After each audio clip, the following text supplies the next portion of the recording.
Hey, everybody. This is Courtney Starhart, and I'm here today to give you some rubber meets road advice on how to work with herbal allies and plant medicine extraction.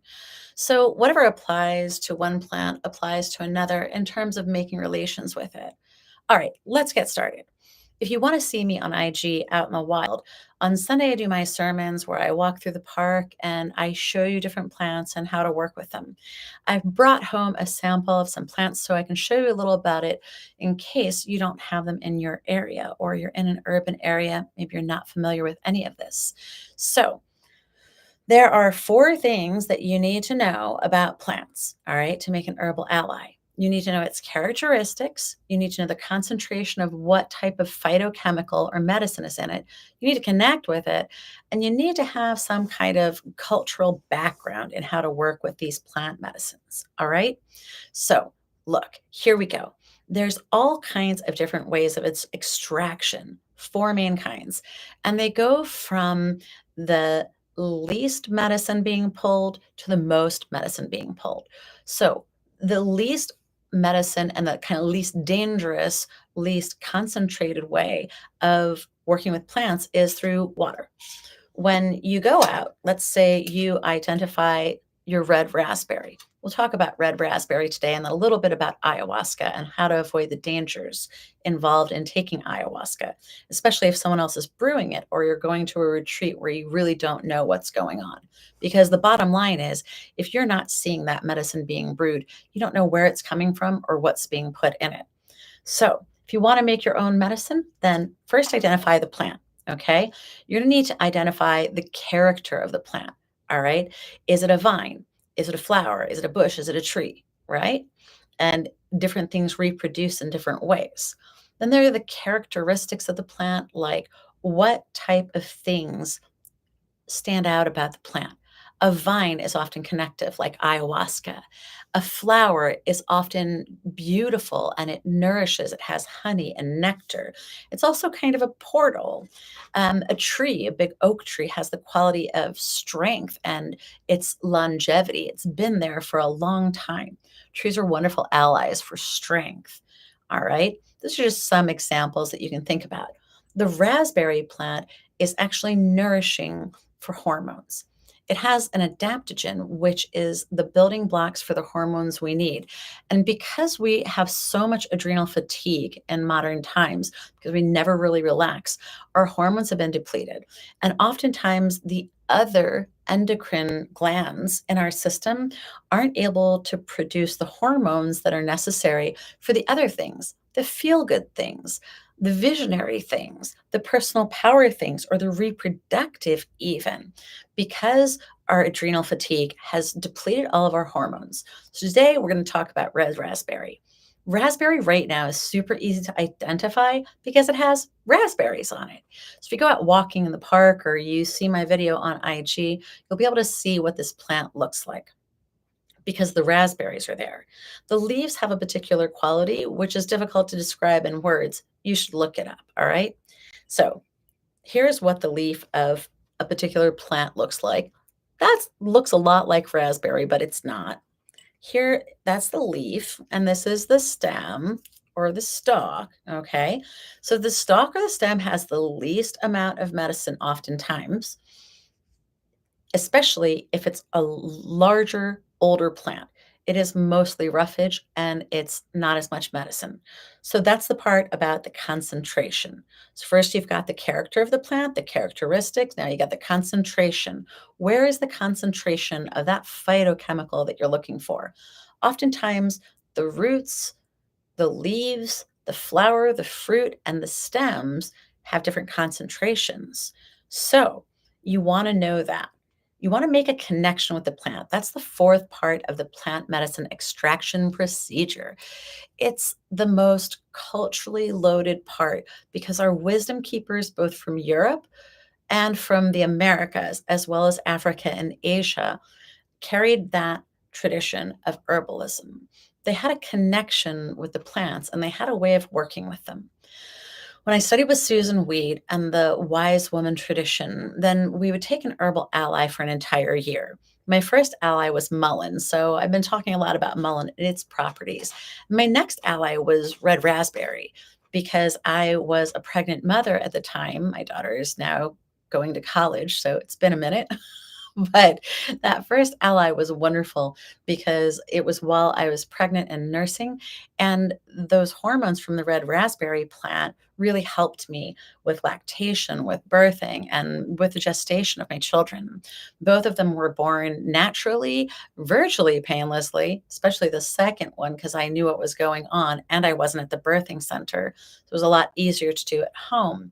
And my first level of studies in Native American medicine was to be a doula, to actually help women through lactation and childbirth, just to support. Um, at any rate, red raspberry is one of the best allies for hormonal depletion and for gestation and reproductive because our adrenals will suck all of our hormonal building blocks, all right, if we're constantly stressed. And then the next priority after that is actually reproductive. And then after that are all the other hormones that do all the other things. So imagine your third eye not going to work if you don't have any hormones left. The feel goods here in the heart also not going to work if you don't have any hormones left. Our hormones are made of little Lego building blocks, basically, these alkaloids and chains of amino acids, which put together by each endocrine gland actually produce these hormones in teeny tiny little pulsations, not in big dumps, but in teeny tiny boop, boop, boop, boop, boop, boop, boop, little pulsations, okay? Not in huge blasts. We're going to get back to that when we actually loop back around to ayahuasca. So, you need to know the character of the plant, the characteristics, the concentration, and you need to make a connection. That's the cultural part. You connect over an entire year with one plant, and you see it in all four seasons. Okay. I should be saying her because a lot of the plants really have a strong personality, and it feels weird calling them an it. We call grandmother ayahuasca grandmother for a reason because there's this consciousness in there. And different people have different cultural interpretations of that medicine. Sometimes it appears as a grandfather, as a masculine entity, and sometimes it appears as a loving grandmother or mother. Everyone is different, and a lot of these connections that the medicine uses to communicate with us are culturally programmed. So, someone who comes from a particular culture is going to communicate with the medicine in a particular way. A lot of what we do in training too is actually the symbolic language of shamanism because these plant medicines communicate in symbolic ease, right? They don't speak Chinese, they don't speak English, they speak symbolic. So, a lot of what we do is teaching people about the art of symbolic language so they can communicate with their own consciousness as well as higher consciousness. All right, we're going to talk about the four different extractions. So let's say that this is red raspberry and we have our entire container filled up. You want to take one of the early shoots, a year or 2 year old, because they're thinner and they have a higher concentration of medicine in the stem, the stalk, and the leaves. So you're going to snip that at the bottom. You're going to chop it up in tiny pieces that you place into the container. You're also going to take the leaves off and pack them in there. So there's four different ways you can extract. You can extract with water. So if you pack this full and you run it home and then you pour the hot water on it and you cap it, then you're not going to lose the volatiles. Most of those phytochemicals are going to go up in steam in volatiles. In fact, it's the way that our medicine is extracted from ayahuasca is through the gooseneck process of warming that ayahuasca in solution in a powder and allowing that to distill out. So we're not burning any of the medicine. It's called a cold brew. And it's a wonderful way of doing it because you're keeping it local. Those shoots are only a year, 2 or 3 old, and they're producing each one of those little plants rather than taking down the old growth that's destroying the Amazon rainforest. All right. There are huge patches where the people who are looking for ayahuasca plants have destroyed the forest because it's their only access to money. They need money because the entire system is run on money. And they've been excluded from from the mainstream capitalist system. And how are they going to send their children to college? How are they going to pay for anything when they're not allowed to live from the land anymore and they've been moved off their land oftentimes? Then they need to do things to provide services and goods for modern society. And they're taking down a lot of the old growth ayahuasca vines and chopping them up. Now, these huge vines are mostly actually root bark, and they're making a lot of roughage. So, part of the reason why people are purging so much is because of the roughage in there, and they're boiling off all of the good phytonutrients instead of keeping them. So, number one, we have the water extraction. Number two, which pulls out more, we have the vinegar extraction. You would simply pour vinegar over this. You take it out in your backpack and put this right in the container. Because remember, as soon as you disconnect a plant from its source, which is Mother Earth, then it's losing its potency, every millisecond losing potency. Within an hour, it will have lost 90% of its medicinal value. So the sooner that you are beginning the extraction process and capturing that, the better. All right. So vinegar, pour it all the way over. You can put a little bit of plastic cellophane on top of it because since these caps are partly metal, the vinegar is somewhat corrosive. You want to put some plastic in there so it doesn't rust. 6 to 8 weeks, you're going to have a vinegar that has pulled a lot of the phytonutrients, but not all of them. Alcohol will pull all of them. So the third way is a 50-50 mix of alcohol and water, and you're going to fill it up completely. Also, with that, nice to put some cellophane. I don't love plastic, but it helps so that it doesn't corrode, okay? Because you don't want the alcohol pulling like the plastic and the metal or anything else, right?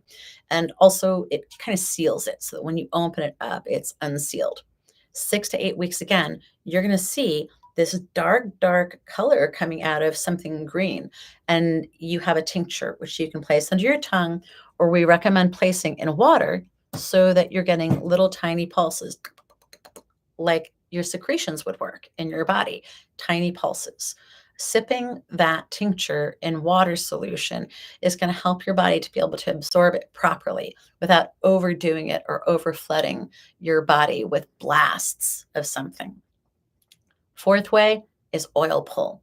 Now, any kind of oil you want to use, whether it's buffalo tallow or olive oil or coconut, it's great for topical, right? So then we're going to use that as a salve for topical and local type of application.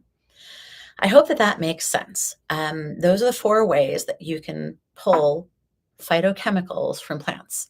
Once you know what their main components are and what you're trying to pull, and once you know what characteristics you're trying to embody from that plant, you can pull that concentrated medicine and then you can connect with it.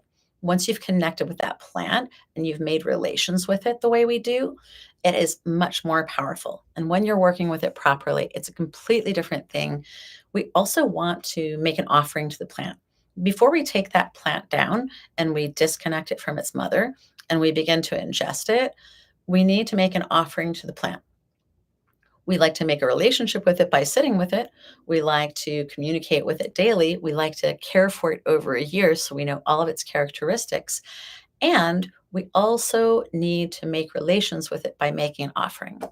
In my tradition, there are a few different ways. You can offer it saliva, which is great when you can just spit on the plant, right, down at the roots. It'll get soaked up and it'll actually absorb your DNA and identify what things you need. You can also take some pieces of hair and bury them carefully at the roots of the plant. And again, that plant will identify. Some traditional native medicine people will offer tobacco, which Susan Weed said is kind of a funny thing to do because a plant already has plenty of plant material. But what it needs is it needs a piece of you to begin to identify you. And something like saliva is a great offering because you're watering the plant and you're also swapping DNA with it. I hope that this has been helpful. The way that this applies to ayahuasca is our extraction process is completely different than other ones because we're not boiling it. There's less purging for people, there's more healing, and we're doing this thing called titration. Remember how I said that things need to be absorbed slowly into the body? Boop, boop, boop, boop. By sipping on the plant medicine, instead of blasting out to the 12th dimension and not knowing where the freak you are, and also having wild ass experiences that maybe have nothing to do with what your personal goal was, because you're in a different dimension, you're in a different cosmos. You are literally hanging out with beings in places that you'll never go back to that are maybe or maybe not relevant to you. If you don't have a vision for what you're doing, if you haven't trained with a particular habit or a structure or culture, if you don't have the ability to unblock yourself on a daily, and when you go back home, you're really just kind of wasting the medicine and wasting your time. So it's important to sip the medicine. In my tradition, it's important to be able to process consciously what's going on. It's also important to know that there's nothing else but ayahuasca and cappy in your brew, and that no one is lacing it with extra DMT, that no one is lacing it with Toei, God forbid. Three-quarters of the medicine that I'm hearing about when people are coming back from these retreats must have been laced with something, whether that's DMT or it's Toei or it's mushrooms or some other admixture. Those medicines don't have the characteristics of traditional ayahuasca. And even the way it's being brewed in the jungle, a tiny small amount is so concentrated that it is going to launch you into a completely different place where it's really difficult for you to bring back relevant information because you're lacking the cultural context, you're lacking the training, you're lacking the habits and preparation, and you're lacking the people to sit there and help you to unpack this. I'm getting dozens and dozens of people calling me asking about integration and how to process and looking for community. So why not just do it right the first time, you guys? Come to a place in the United States, whether that's near you or you have to travel to it. Go to a place where it's smallish and it's family orientated and it's native heritage, legacy, lineage, so that you're able to do it right. You may also have to do it several times. So you don't want to go and blow $10,000 on this balls to the wall experience and then come home a train wreck. What if you spent $2,000 on something small and local? What if you went to a small group ceremony for $1,000 and you could do that several times? Think about it. Sipping medicine and being conscious as this whole thing is going on is far better than getting blown out into the vast beyond and having to pick up the pieces afterwards. So, thank you again. This is Courtney Starhart, and I look forward to seeing you again.